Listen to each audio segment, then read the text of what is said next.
Ladies and gentlemen, welcome back to a brand new Pushing Media episode. Finally, we got him. It is Bulldog Newts. It's been a while to get this man, let me tell you that. The team have been working behind the scenes to get this man on. But he picked his time correctly, but I'll let him introduce himself, of course. Thank you for coming on, for first off. But explain who you are to the people, my friend. I'm Newts. I've probably been doing this longer than some of you have been born. I started Bulldog 5 years ago. We've been to a few events, done some bits. I'm now a 40-year-old dad, and I thought it's about time we change the way we do things. I can be quite open and honest and frank sometimes, but it isn't being disrespectful. It's just because I really love the scene, and I don't like people that are taking advantage of others or coming out with bullshit, to be honest. No, I get that. Of course, before we get into a quick shout out to Social Esports, thank you for powering Pushing Media week in, week out. Of course, without you guys, this wouldn't be possible. So appreciate all the stuff you guys doing. Of course, as usual, to people in the chat, we will be taking questions from the Twitch chat as well. So feel free to drop them in there and we'll pick them off as we go. Of course, try to keep them somewhat related to, the whole topic of what this is, instead of spiraling off out of control. But Bulldog Esports, I suppose, your baby. In many ways, mate. But do you know what, right? When we announced what we announced, I sort of found out it weren't just my baby. Like, the amount of people that come through and have got fond memories or we've helped. I didn't realise, I don't even know the photographer Grizzly. We were the first people to give him a paid job in esports. Caster Campbell, when he was starting out casting, I got talking to him in an event. And I said I'd help him. We bought him his first mic to start casting with. And there's other people, I'm only mentioning those two because they're the two that have sort of said it publicly, but there's other people we bought controllers for in the past when the kids couldn't afford controllers and stuff like that. And it was really nice to have these people's messages. So although it is my baby, I feel there's still some people in the community that have also got a tie with it as well. So it's almost their baby as well. Yeah. Now, you was Bulldog Esports, of course, for the longest time. You joined in August 2014? Yeah, about that, mate. It's a long while, wasn't it? It's been a long while. It has been a long while. Nick Leafles would have been in about 40 organisations in that time. I'm just joking, Nick, if you're watching, mate, sorry. Oh, my God. He's a proper nice lad, I'm sorry. He knows nah, he is. I replied to him the other day about stop joining orgs and stick to one. But yeah, August 2014, of course, you was Bulldog Esports up until January the 10th, I suppose. And now you have announced you changing to Bulldog Entertainment. And the one thing I seen you tweet that you wanted to get out there, which I will let you say, you're not leaving what? Esports, mate. So this is the confusing thing. I know a lot of people didn't watch the video by the DMs I got. And what we're trying to do, as we'll explain again a little bit later, but I don't want to sort of take away questions. Yeah. But we're dropping. So when we enter competitions, we're just going to be called Bulldog. Now, when we was in the LEC, not the LEC, wrong. I wish we was in the LEC. When we was in the UKLC, even the UKEL, when their games are casted, we get called Bulldog. When we used to be lucky enough the odd time, when we was at Gfinity in the last chance qualifiers and stuff like that, we'd again get called Bulldog. No one really called us Bulldog Esports apart from ourselves. So we'll just be entering them as Bulldog, but the overall parent company will be called Bulldog Entertainment now because of other avenues we're going to be looking into. And I thought, because we're going to bring some new people on, potentially another couple of investors, it was only right to start afresh rather than them coming onto my baby. You know what I mean? My thing will start afresh, and it's, again, more people's baby. I'm happy to share the love, you know what I mean? I mean, I think that alone, it's just quite like a caster's thing as well, because it's always annoying to say esports at the end of it. It's because no one's casting, you say the full name, Bulldog Esports versus Radiant Esports, for example. It's just it's very formally long to say, especially when you're trying to get out what you're trying to get out. It's a bit of a throwback to how things were, mate. Like, back in the day, a lot of teams came with that to identify who they were, you know what I mean? Esports, even if you think, 5, almost 6 years that we've been doing it, esports, although the COD scene was probably a little bit bigger, there's definitely wasn't the money in it. But everyone wanted to identify that there was an esports team, you know what I mean? Because there wasn't that many around, so that was it. But now esports is becoming more and more mainstream. I don't think alls necessarily need to have it. Well, I don't believe. Well, not just me. Like we don't believe that we do. So that's part of the reason why we dropped it. Nah, I get that. One question I've seen from Lucien. I know that's one of your hello, bruv. good ones. I just wanted to get this one out there because it's my little Essex boy. It's just interesting to see. But does your wardrobe only consist of Ralph Lauren, Tony? Oh, he can talk. He's got like, if it ain't Stone Island, no North Face. That's it. Ain't Stone Island. It's North Face, mate. All he does is wear North Face. I'm glad that he pays a lot of attention to what I'm wearing, though. It must be an Essex thing, isn't it, sweetheart? So yeah, with the whole format now moving into Bulldog Entertainment, of course, your Twitter is already at 7,291 followers from when I last seen. I don't know if you gained a follower from then to now. I can't even check it, mate. And your YouTube is 838 subscribers. You use YouTube quite a lot.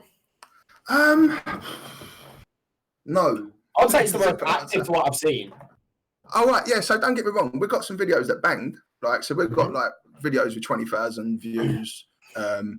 We've got that was obviously me. We've got a League of Legends player done a walkthrough of a champion. That's got 18,000 views. I think some of my others have probably got like 17,000, 11,000, 4,000. So some of our videos do right for 800 subscribers. If you were to look at our view rate to our subscriber rate, we're doing pretty good in that sense. But that's something we want to do more though. So in the future, we are going to use it more, which is again why we're sort of chucking in the entertainment just to remind me in case I forget to use it. So it's just that we have a pretty decent platform. Like we're blessed that we've got a pretty loyal fan base. I mean, I wouldn't even say fan base, just friends. There's more friends than fans. I don't see it as fans. Yeah. And sometimes, as long as we put out something good, I mean, if you put out something crap, it's never going to get views anyway because it don't deserve it. You know what I mean? But if we actually spend some time thinking about stuff and put a bit of effort in, we can normally get decent views for people. And one of the things we want to do is help players develop themselves because they have so much more value to an organisation. And it also gives them something to fall back on.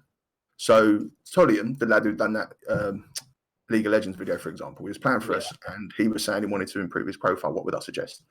So I said to him, right, do one of these because at first he didn't want to do it. Because was he sees it as, right, he's in that little echo chamber of just around players. And to him, other players don't need to be taught how to play a champion because they already know it. So what's the point? But the reality of it is there's more people that actually play computer games outside at a casual level than there ever is at esports or competitive. Yeah. And you tap into them. You're not making videos for your friends. You're making video for the wider audience because then you're going to get more hits and you're going to get more brand identity and you're going to get your name out there more. And especially now with things have sort of changed. Back in about 2 years ago, alls really didn't have much of a say when they got teams. Teams really had the strong hand because there's so many organisations around and it was all willing to chuck money at people. Yeah. But as there's less credible organisations, we sort of get a little bit more say in things and teams would pick up and we can probably get a more sensible deal nowadays.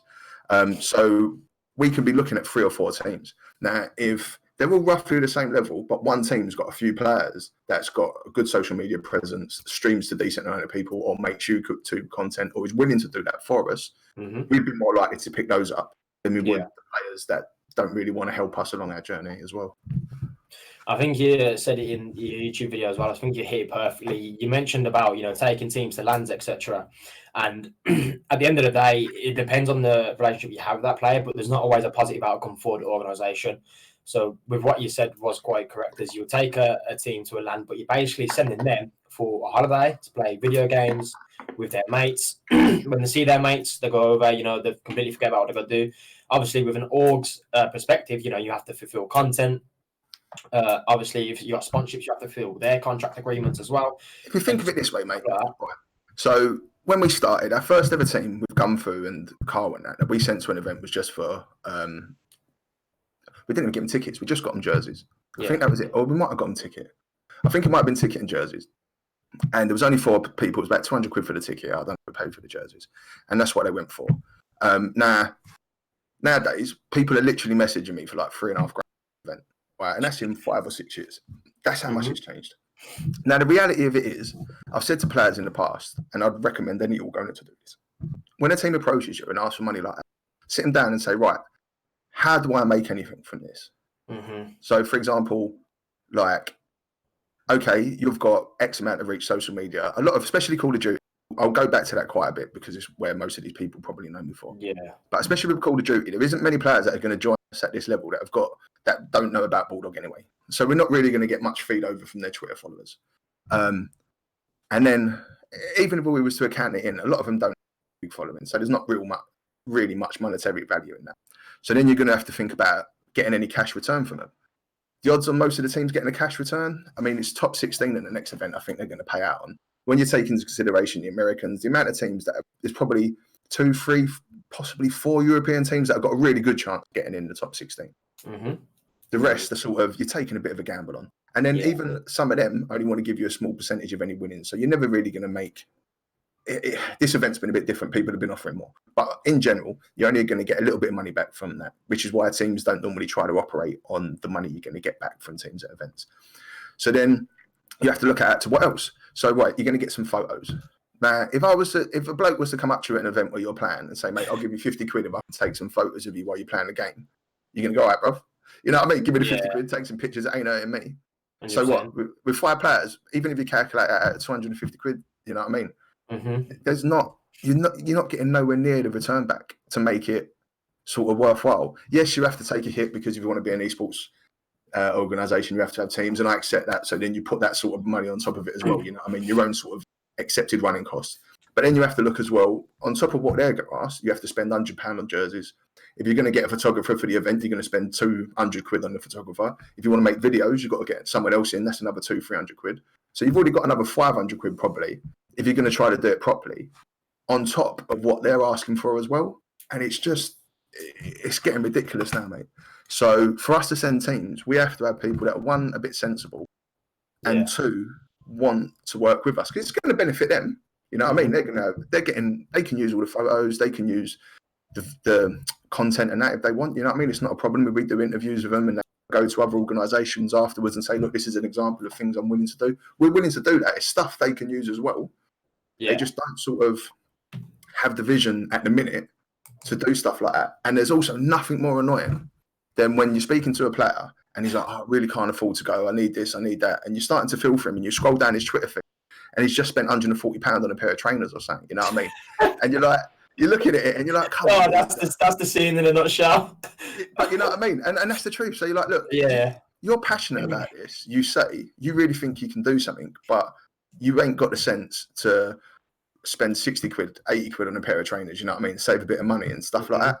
And I think a lot of players sort of try to take advantage of people. And I see a lot of organisations get taken advantage. And it's just something that we won't do. And I don't think bad, like, when players ask me for stuff like that, because they're entitled to. 100% they're entitled to ask whatever they want, and if they get it, good luck to them. But when you've been around as long as me and you understand the value of teams, it's just too much, you know what I mean? It's silly. Everyone knew that a lot of these events this year was going to be in America. Now, I know some people are at college and that, but you could get Saturday jobs and stuff like that to subsidise it. You've had 100%, or even evening jobs. Yeah, that's what I'm saying. You've had months and months and months to know about this. And those that are not at university or college, Matt Lewis that's in the call, like, he works and still plays at a high level. You can have a job and still compete, you know what I mean? Yeah. You've got a balance. People are just not willing to do it, and they expect you to sort of fork it out, like, for us to fork it out for them.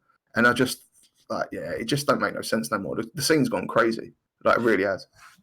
That's what I mean. So obviously you talk about, like, how it's changed from when you was around compared to, like, all the, the newer organisations that we have now. So, I'm looking at your normal universities, Retribute, etc., Shep, Nick and all that. Obviously, compared to what you started off with and how different it is now, as you said, it's quite interesting. When we had that chat as well, before all of this was announced, you said, you can see the difference and a change needs to be made.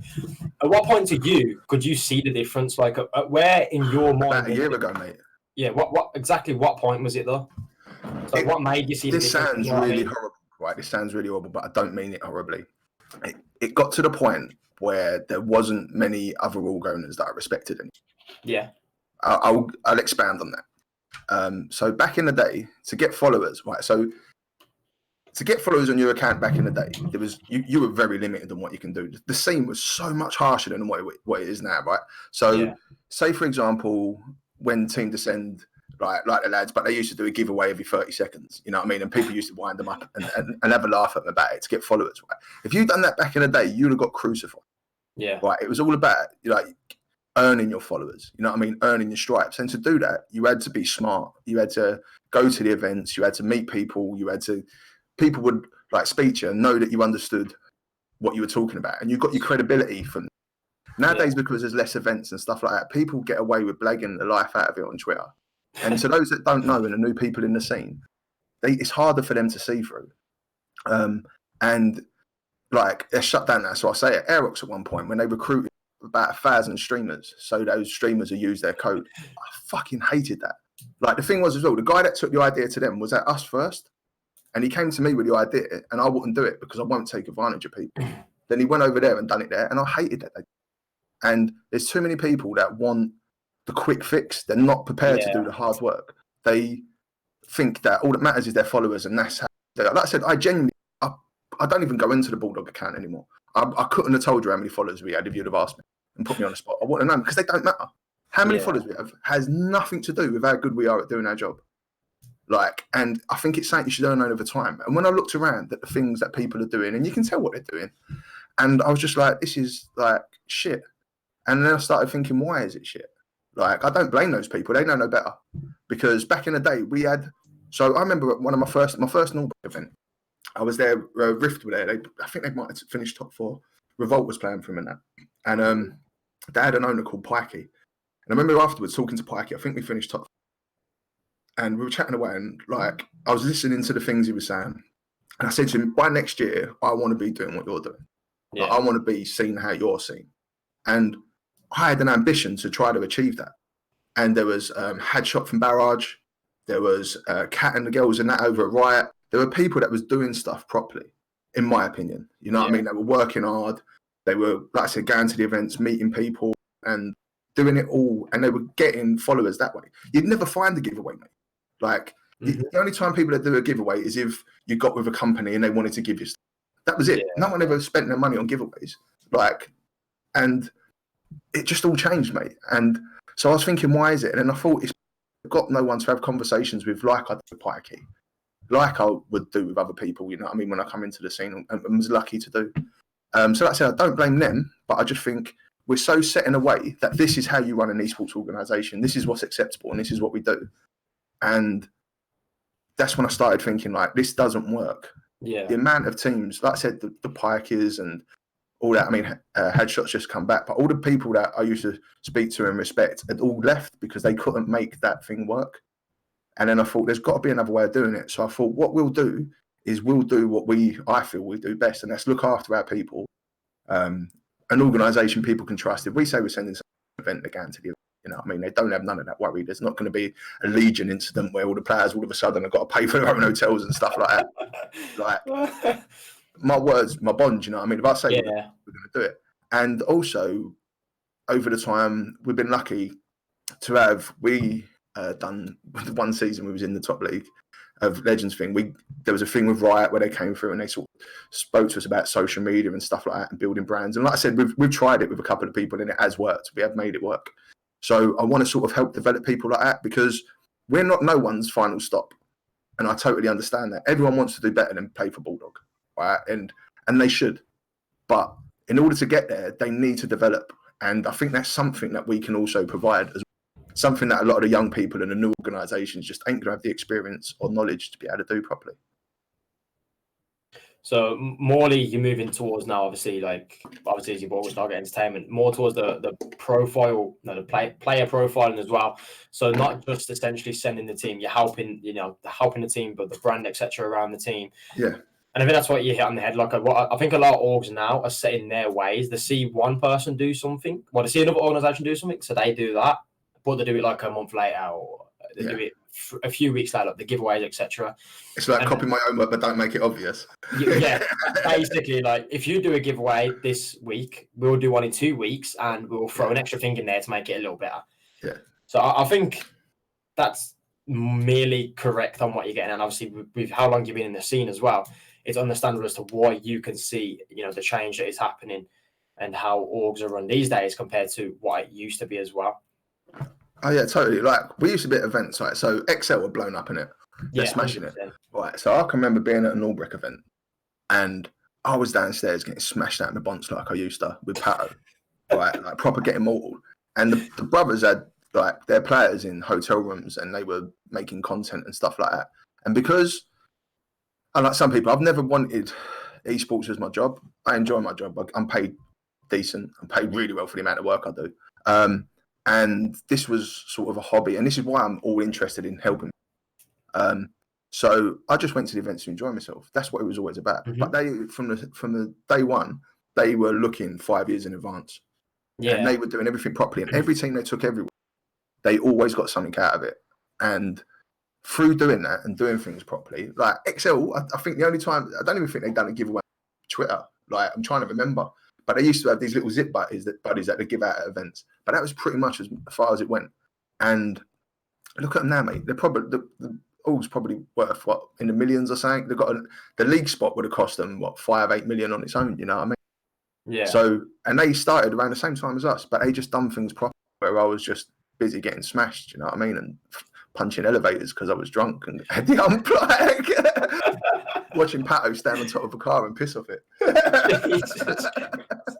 Punching elevators because I was drunk. That's a new one. That is a new one. Oh, mate, like, the stories that we got up to. This is why, like, someone's Pyro, loads of people won't even know him now. But he was around for ages, and he's doing a law degree now. But he said something like there was no sort of community at events like ours, because we were just like, there'd be 30 deep, mate, like all sitting there having a laugh, getting drunk, everyone getting on, me getting rounds in and that. I think Pato didn't buy a drink for about 3 events, and but that's what it was all about. It was all like, it was. I mean, I don't want to be like proper like the good old days, but it was nice, you know what I mean? Yeah. And different. The community was so much stronger because everyone knew each other. You know what I mean? And you knew if there was a bad organisation, everyone, because no one would talk to them at events. Like, you just see them just walking around with no mates and that, and they couldn't be trusted. And if anyone sort of fucked anyone over, they probably wouldn't turn up to the next event because they'd get filled in. So it was just a lot, I don't know, it was just a lot better, mate, like, in my opinion anyway. I mean, compared to looking at what the scene is like now, I mean, obviously mainly towards the Call of Duty things, that's what we're in. You know, there's a lot of toxicness there and a lot of, I wouldn't say bad blood, but there's just a lot of unnecessary arguing and sort of hating from one to another over. There's always been arguing and hating. Right. So what generally happened was you'd have a beef on Twitter, build an event, and then like they'd get there and nothing could happen. Well, yeah.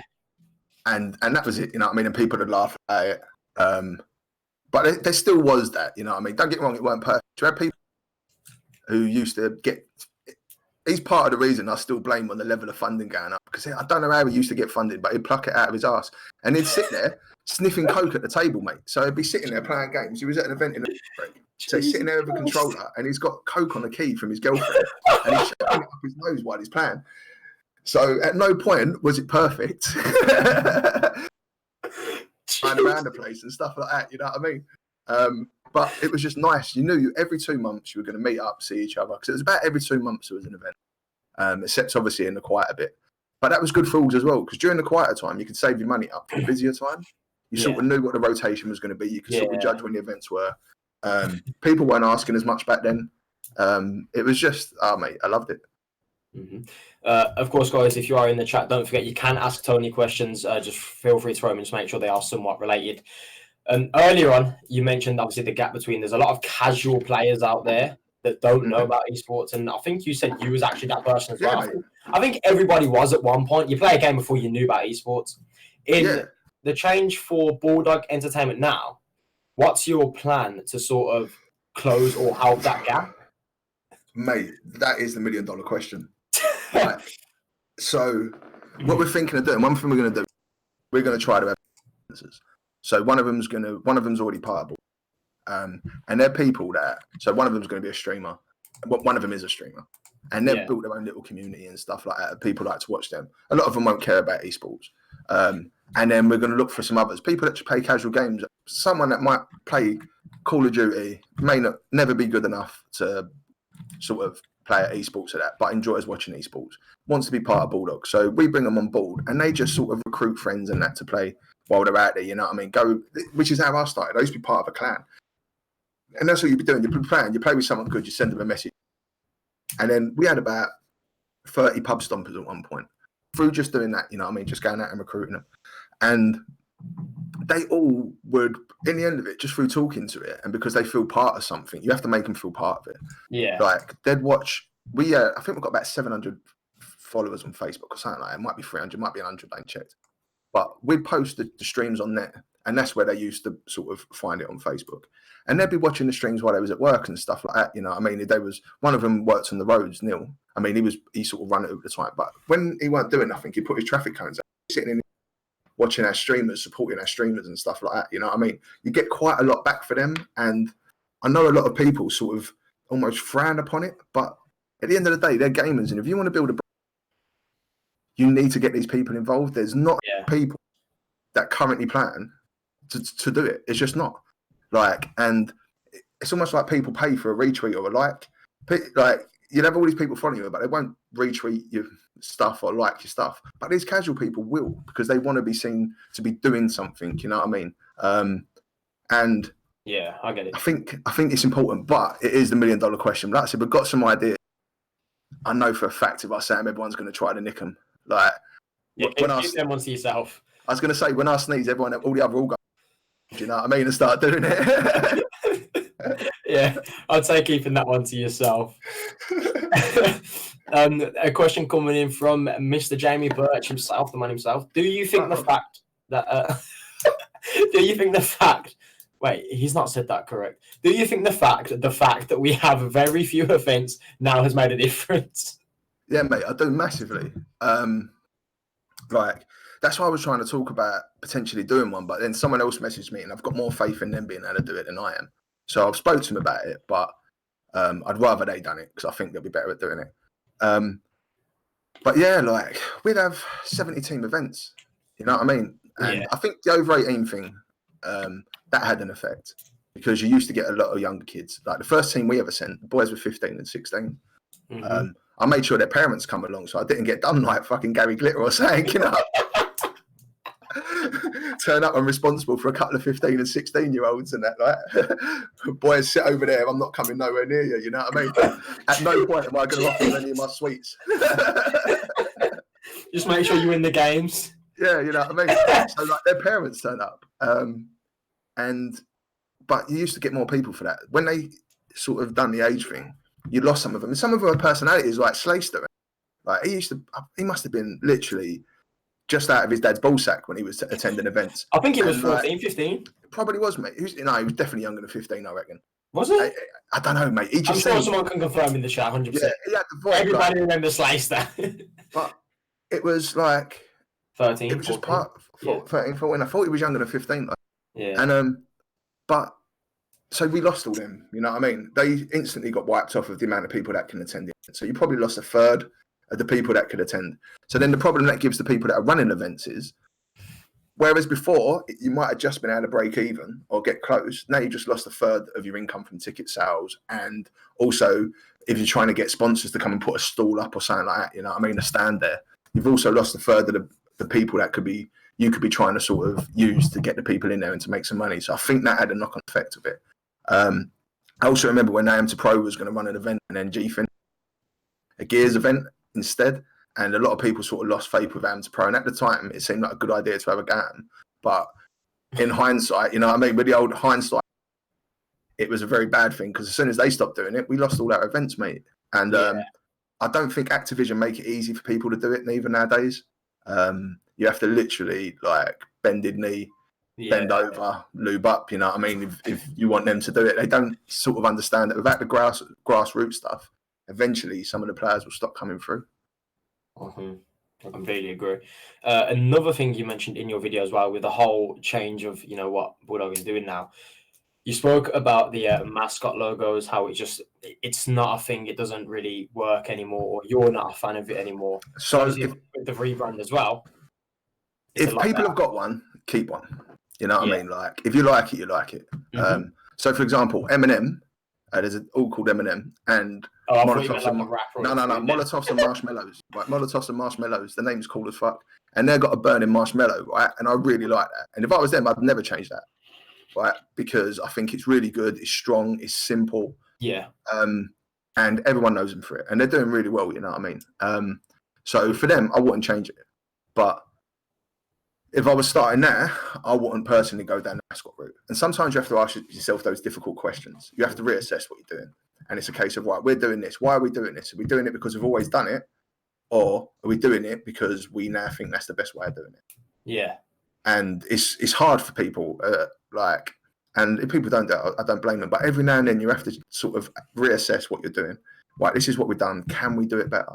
And if we can, we should, you know what I mean? There shouldn't, in my opinion, ever be, no, let's just hold on to it. Why? Because that's how it's always been.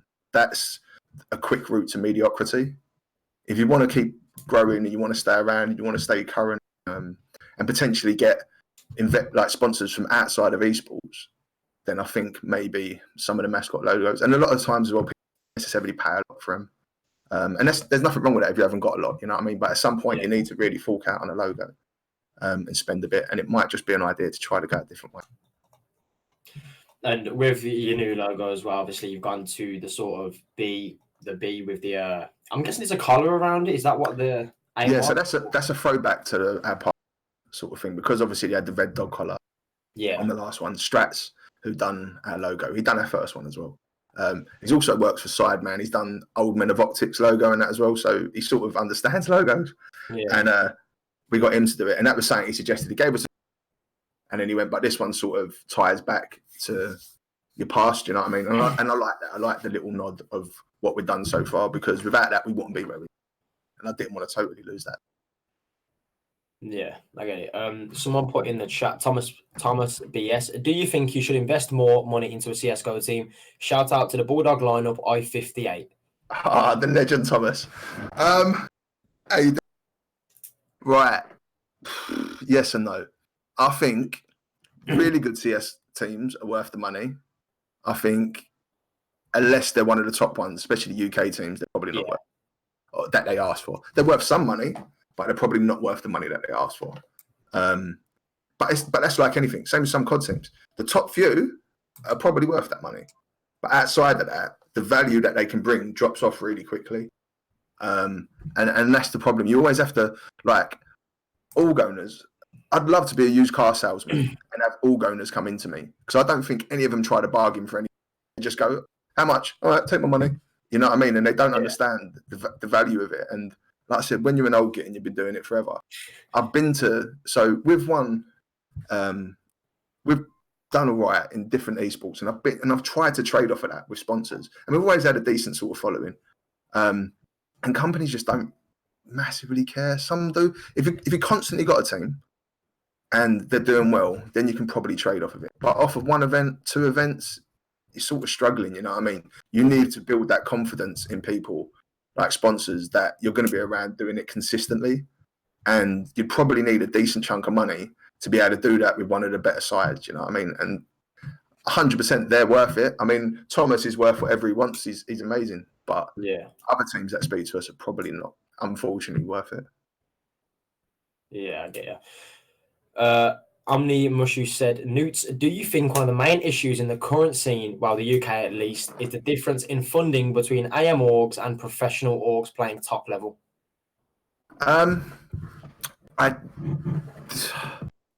think it's an issue, because see their friends who they might think they're as good as earning decent money from it. I think it can be an issue when players play for better organisations and it maybe doesn't work out for them, and then they're used to getting that, so they sort of expect it elsewhere. But at no point do I think it's anyone's sort of... The only people I blame are the organisations that pop up for 5 minutes, throw a load of money and disappear. Right? I think they're at fault a bit, because they sort of create a false economic environment. But I think the people that are around, I don't think it's players' fault, because they're entitled to ask for what they want. If you pay it, it's your own fault. And if you don't have enough money, then that's your own fault. Make more money. And if you've got the money to pay for it, then pay for it. You know what I mean? If you can afford to put players on salaries, then you've obviously, well, you should have, unless you're red reserve, you've obviously got a good business model where you can do it. You know what I mean? So do what you want. Just don't do a red reserve and offer these people all this stuff and then don't go through with it. Because then I think you've got no place in the scene. And I don't know if you've seen my tweets about Orbit, if they're going to have the people from red as well. Like, I will literally do all I can to hand those people out, because I don't think they deserve to have a place in the scene if you leave owing players money. You know what I mean? To me, you're just scum. Like, you knew at the start what was going to happen. You know what I mean? You've got no place in this. False promises and, so forth. I think it's a lot what happens in this scene still to this day. False promises. As you said, you can't, your bond is your word. You can't say you're going to give X amount to a team or somebody and then obviously not follow through with that and come with the simple, I didn't think I was going to get paid this month, this much, etc. Like, people are relying on you. Like, you shouldn't. Yeah, literally. You shouldn't do that. You know what I mean? And a lot of these lads, although I said they should go out and get jobs, right, at the end of the day, if they think they don't have to and they can put more time into playing, you're going to benefit from that. So if they're relying on the money you're going to give them that fucking money. Like, if not, then to me, the first time that ever happens, those people should never be in esports anymore. No one should get a second chance. Yeah. Like, that's it. You know what I mean? When we was in the UK LC, we potentially had someone that was going to give us 15 grand for our team for it.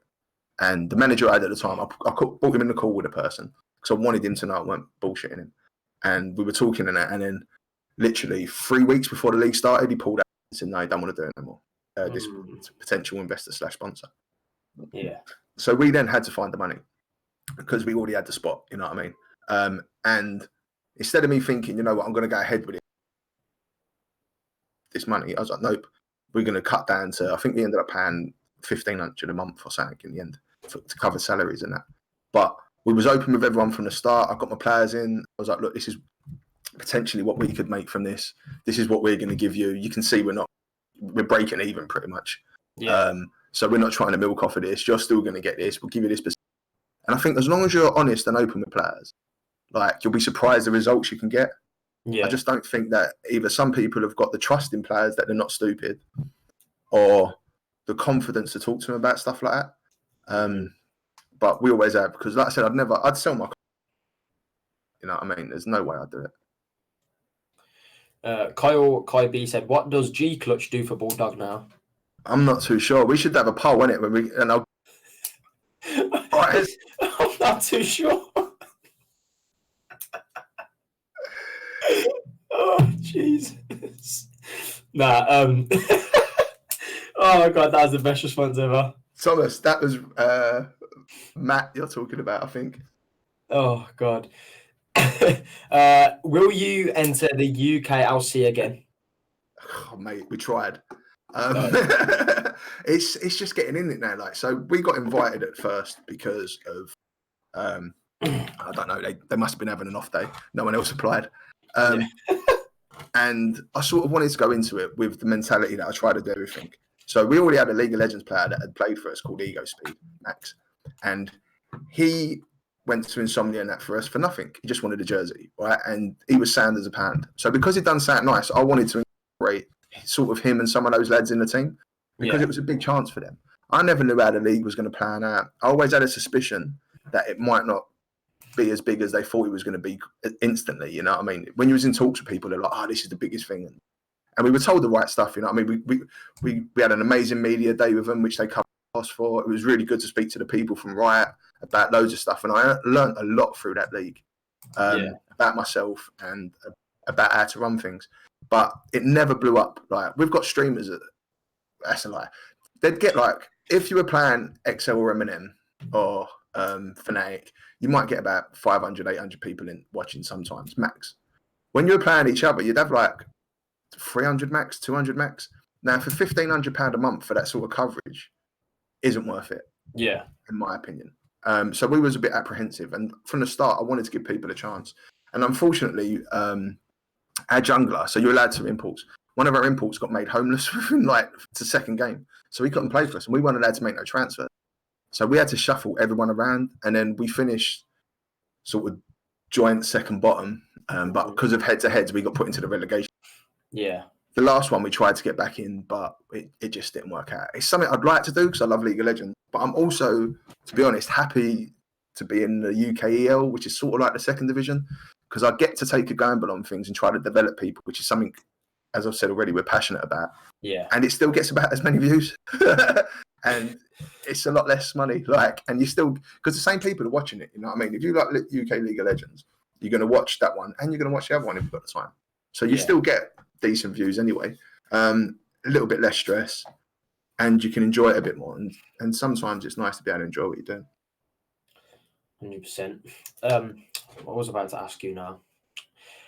That's the one. You sort of teased on Twitter, and I'll say it as well. There is stuff that you haven't released yet or said yet that you are or can say. So what are those things? Right, so some I can't say, but one thing I can say. Okay, well, the ones you can say then. Yeah, so we've got a new investor/director joining us. His name's Mike. We haven't told anyone this. He's been around with us for a couple of months. He came in when I was asking people that wanted to join. He come listen to the idea, and we've been working together.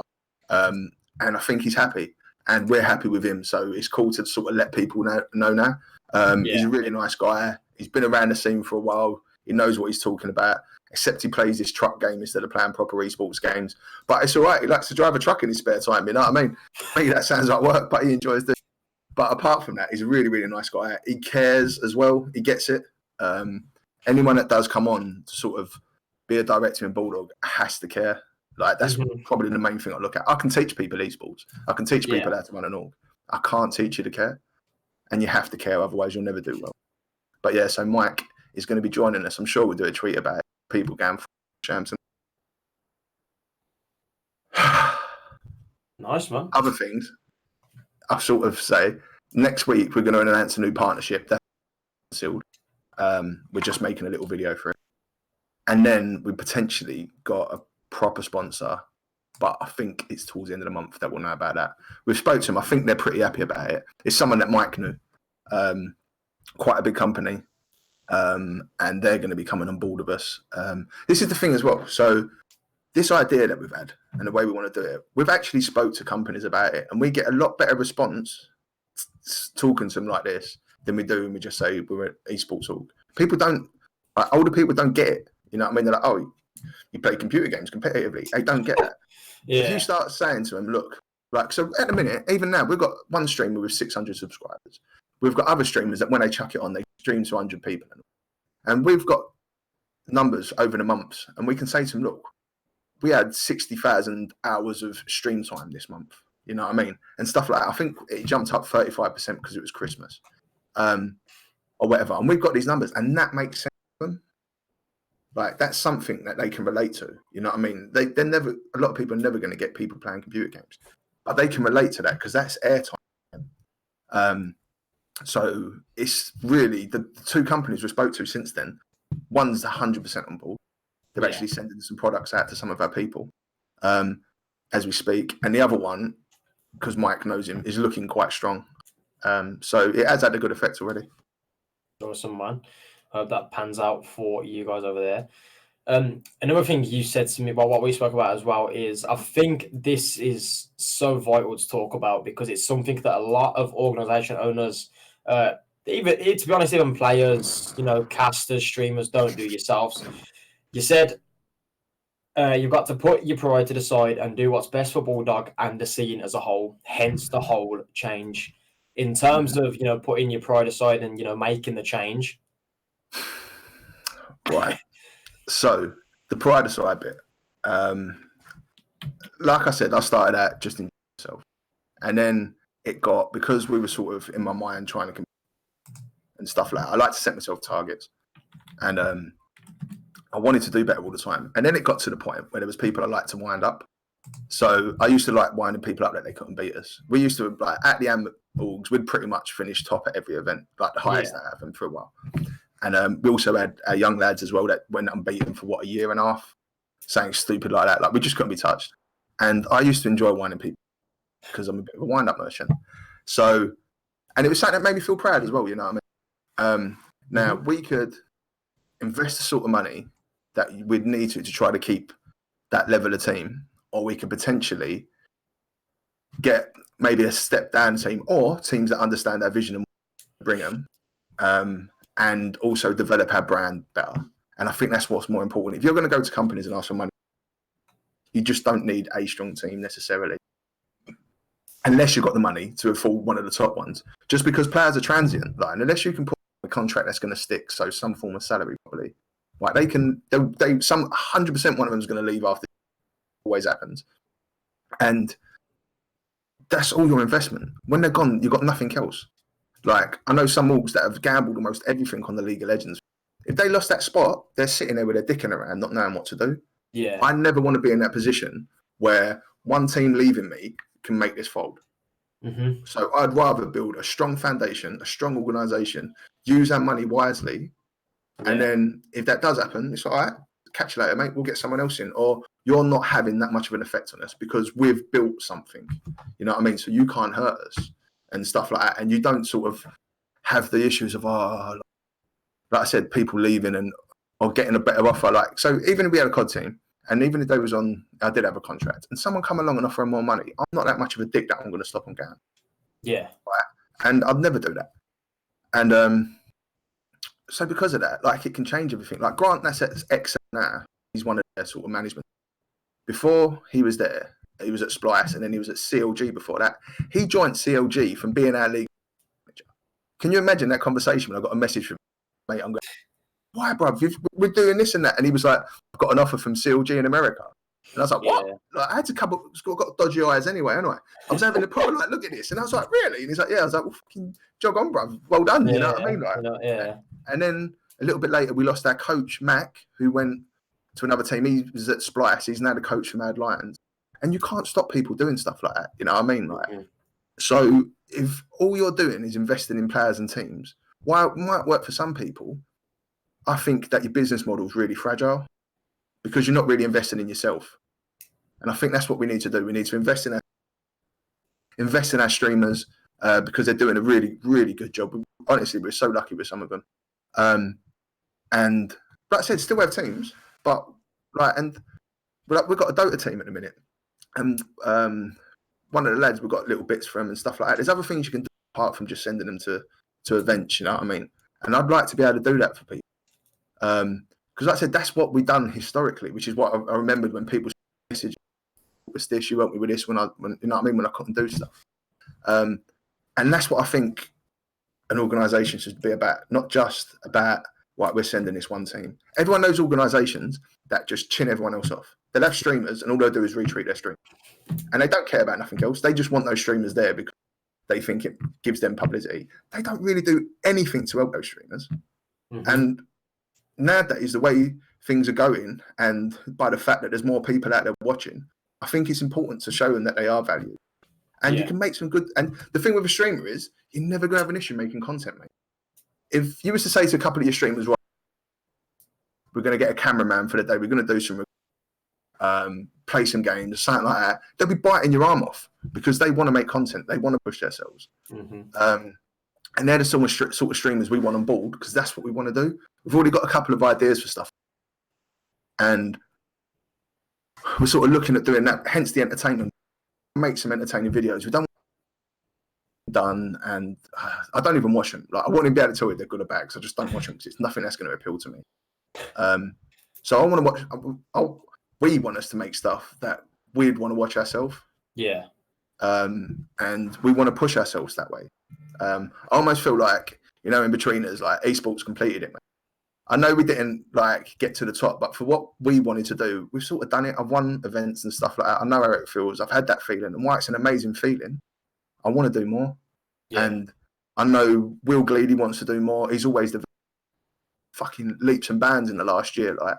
And I know Mike's like, we have to keep reminding Mike about budget, like, because I know he wants to push boundaries.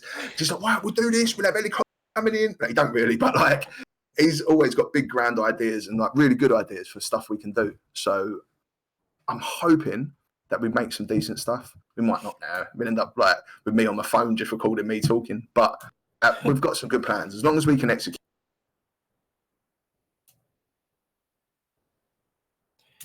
I want some praise. No, okay, from Exotic. Exotic, you're amazing, mate. If anyone wants any video editing done, go Exotic. To touch up, obviously, on the streamers, and obviously, as you said as well, one of the key points that I've really questioned you on when you come to me with this, and obviously you was releasing your ideas and you was asking for feedback. Mine was to obviously you're not stepping out of esports. So if you are joining late, by the way, guys, Bulldog isn't out of esports in case you've missed it. They're still in esports. Like, they're not running away, don't worry. We've got a League of Legends thing to announce this week as well. So that's how much we're announcing a League of Legends thing. Yeah. Am I your mid laner? No. You got to shoot your shot. It's 2020. Yeah, one of the things that we spoke about, obviously, with you wanted to focus heavily on content as well. And the idea you put forth to me is, you pay X amount to send a team to an event. And as you said in your video, you get nothing basically out of that because they can run off. They see it as a free holiday. They see their mates. They're not focused on your content. But whereas you just said then you focus on your streamers and you make videos that you want to watch, in terms of people that don't understand, how much more beneficial for you as an organisation would that be? Hopefully a lot. It depends if people want to watch.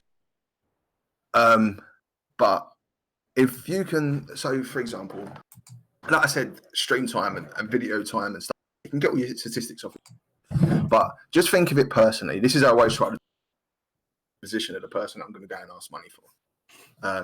If I was to just come to myself and say, look, I've got 18, I want you to give me this much money. The first thing I'd think is, why don't I just take your team off you and have them playing under my brand if you basically want me to fund them anyway? Right? And that's it. You've got nothing. What else have you got? Nothing. Right. Okay. So if I do decide to pay this money, and if you convince me, good, I'll just go out and take your team off. I don't need you. You have nothing else about you. And that's the truth. Right. However, if you come to me and you're saying to me, right, so we've got a couple of good teams. What we've also got is over the last 6 months, we've been averaging 60,000 hours of stream time. We've been averaging, 40, 50 hours of YouTube time. In that time, we've improved 20% on each of them, for example. We can put your logo on there, blah, blah, blah. As a company, I instantly think, right, so I've got 60,000 hours there. I've got stuff that I can start doing sums with. I'm talking numbers. So they can be like, right, how much do I think it is worth paying for the hours? You know what I mean? So I'm already starting to make them think, and it's also something they can't instantly recreate. They can't just take that off me, because you're going to have followers, you're going to have people that want to watch your content if you make good content. So you're going to get more people coming back, you're going to get more people viewing it. So you now have a product. The problem with esports tools is we make nothing, right? Like, very few companies traditionally survive from not making something. You have to produce something. It's a transaction. I make this, you give me money. Right? That's just like how stuff goes. But we don't. We make nothing. All we do is people make some fucking shoddy clothing and say, buy my clothing. We really love the community. Yeah, only. Right? You do fuck all else from otherwise, except for giveaways. Yeah. Like, it's shit. We do nothing. Right? So we have to stop being lazy and produce stuff. You know what I mean? Like, because then we're making stuff. Then when you go and speak to businesses, you know what I mean? You've got something there. We've had people, when we spoke about investment before, and they've said, what do you value your company as? How the fuck do we value our companies? We make nothing. Well, if someone gave us money to invest it, the conversation, I mean, don't get me wrong, just simplifying it for everyone. Right, I'll give you 10 grand. What are you going to do with that 10 grand? I'll spend it on the team. What's the outcome of that when you're spending it on the team? What we're making back? Well, I don't know. It depends where they're placed. So technically, I could give you that 10 grand and it goes, yeah, okay, sweet. Now, I'm going to give you that 10 grand. What are you going to do? Well, I'm going to take that 10 grand, 5 grand I'm going to spend, grand out of that content. I can expect to get this many hours views back, blah, blah, blah, blah. Your logo in front of this many people. So I'm going to put it on the start of my videos. With my streamers, it's going to be on their stream or something like that. You know what I mean? Might have a little thing rotating. And you're starting to, you're giving value to them. You know what I mean? Because at the end of the day, you want money from them. Right? And we're so lazy. Oh, come and look at us. My team plays there. So what? Jog on. You know what I mean? I just think, like, there's been times as well when other all-goers, like, because I know I've got, like, I know if I really needed to, but I don't, because I'm not a child. But if I'm prepared to do that, why wouldn't a company? If you go with an amazing team with a brilliant idea, why won't that company just take your team? Yeah. You know what I mean? Like, I know it's not going to happen, it's a bit simplified, but that's the way you sort of see it. It's almost like sort of triangle, you know what I mean? So if you think you can have the team at the top, Oh, that's a triangle. So you have your team at the top. Then on one side you have your community, and on the other side you have content. So like any one of those probably isn't enough. But if you've got a strong community and strong content, you've got something to sell. If you've got a strong community and a strong team, you've got something to sell because they're getting good placements and they're also getting support, and your organisation's got an influence in the community. So you can trade off of that influence. And again, if you've got a good team and strong content, then you're going to produce good content about that strong team, and people are going to view that and again give you an influence. But one of them alone, in my opinion, isn't enough. And too many people are just trying to trade off one of them. So again, we're going to try to change that and do it properly, and hopefully try to hit at least 2 out of 3. Awesome, man. A question coming in from the chat: will new merch and jerseys be coming out? They will. Simple. We have to. We've got a new. Yeah. And I think my last question for you, unless another one pops into my head. Of course, guys, if you do have any questions, get them in now in the Twitch chat so I can ask Tony before he goes to bed because he's a bit old these days. My one for you. My one for you is: are you not scared about the change, but would you say worried?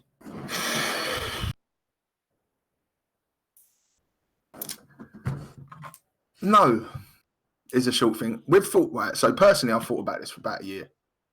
Since my boy's been born, probably. When I sat back and I was assessing things. And then I'm really confident in the people. Right, so I've spoke to people. Like I said, I spoke to you. I spoke to a few other owners.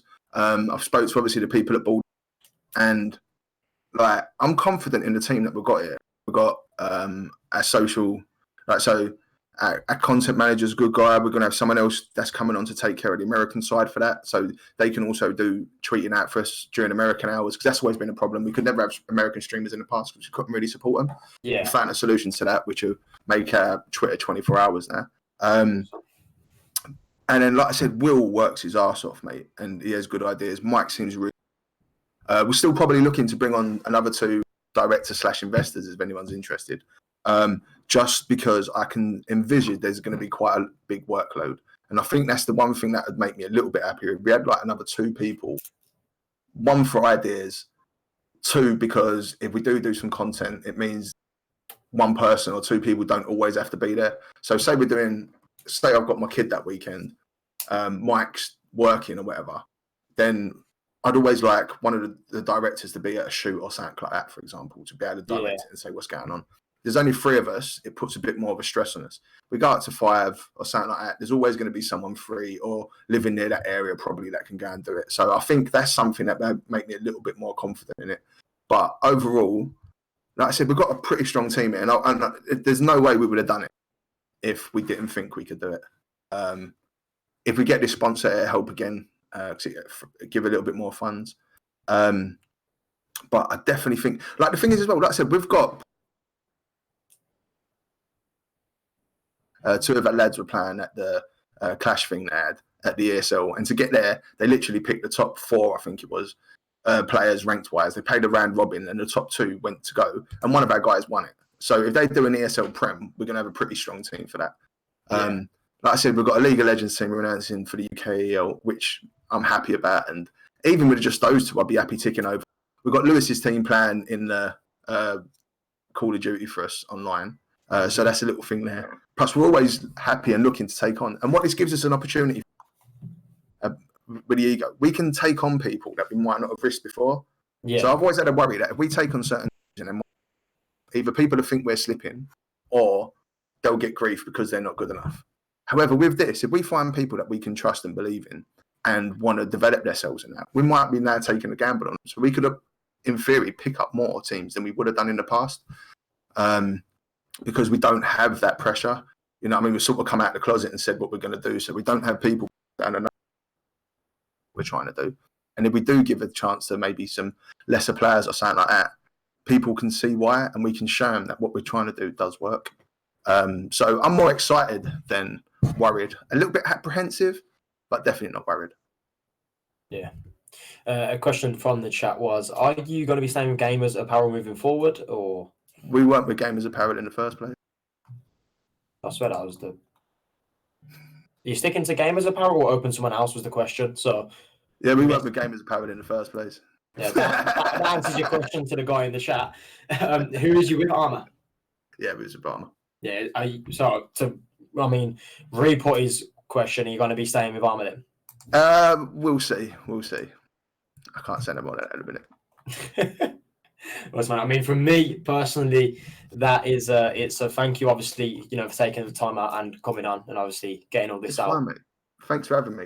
Like, I don't do these very often, very picky, but you guys are trying to do a good thing here, you know what I mean? So I'm happy you gave me a chance to sort of talk, and hopefully it sort of explained to people and maybe gave some people some ideas so they can hopefully do things better. And I can start respecting more people again. No, man, I appreciate it. I know the team behind the scenes was happy as well. I know they tried getting you on a while back. So yeah, there's over the moon when we got you, but I think it was a good time, obviously, with the recent announcements of what you guys have got planning. But obviously, it's why it made sense as well. I didn't want to come and just talk about bullshit. I do that anyway, but I didn't want to waste your time. So at least this gave you something to talk to me about instead of me just about how bad everything is and how good everything used to be. I could hopefully try to spark the thoughts of some people, you know what I mean, and get people to push themselves, push their boundaries, and not just operate in that comfort zone. It's like when you go to the gym. If you go to the gym and only put in 50%, you don't grow. Yeah, like you have to put in 100%, so you rip your muscles and then you get stronger and you get bigger. It's the same with any business. If you want to do well, you've got to put in 100%. Be prepared to hurt for a little bit, but then hopefully you're stronger in the long run. 100%. And I think a big thing as well is how long Bulldog has been around and how long it has been Bulldog Esports. The change to the scene, obviously the change to you guys as well, it's gonna be a bit different, but as you said, it's for the better. As you can see, the change is needed, and the way it runs right now, it just don't work. Yeah, right. I mean, we was all right. We could have trickled, but what's the point in just like carrying on as it is if it's and we weren't necessarily getting the enjoyment out of it. There's no point in being a dead horse. Yeah, like it's just silly, like, and what's the like when people tweet out these are my favourite things and they mention the nan and all shit like that, all the organisations that no one really cares about, right? Yeah. They tweet these out, and I always think to myself, the only reason they're just random names and stuff like that on nothing else is because no one's doing anything different. So it's hard to separate everyone because everyone's doing the same bullshit. So if you want to do better in that, you have to be the change you want to see. So we're going to try to be the change that we want to see in the community, and hopefully it works and makes the community a better place. I mean, I hope it works out for you. I'm very excited to see what you do have coming forward as well with your other plans. I'm excited to see the announcement of the League of Legends. Yeah, it should be good. They're good lads. They're actually really funny. We got in a call to talk about it. So, and I think they'll do. I don't want to give too much away because I don't want them to announce it is, but yeah, they're good lads. That's good, man. To everybody in the chat, of course, that is going to be it for this episode. So thank you to everybody, of course, that did tune in for episode 8. I was losing track of what episode we was on then. But you'll be fucked in another 2 episodes when you're on. Yeah. I'll just have to get on the Twitch chat and just have a look again. That's just what I always do at the end of an episode. But yeah, as everybody that tuned in, thank you. We highly appreciate it. Of course, one more time, Tony, thank you for coming on and explaining everything as well, man. We appreciate it. Of course, Jamie, I just put the links in the chat. Make sure to go and follow not only Newts, but of course, follow Bulldog as well. Or Bulldog Entertainment now. I suppose it's time we start using the new name. We can't get it's too many letters for the Twitter, mate. So is it? Yeah, I didn't think of that one first, did I? You got to work around that one then. Yeah. But yeah, guys, make sure you go drop those guys a follow in the chat. Of course, they're doing incredible things and the planet to do incredible things. And of course, if you wonder where you can find us, just scroll down. You can see on the panels below, you can find the Pusher Media Twitter, and of course, you can find everything out about social esports, the people who power this podcast, and the YouTube, of course. Make sure you go and subscribe so you do not miss an episode, and follow the Twitch, of course, so you don't miss an episode of when we go live, whether that be in an interview or a truth episode or some new stuff that we might have planned, who knows. But for now, that will be it. Thank you to everybody that tuned in, of course, and I suppose we will see you next week.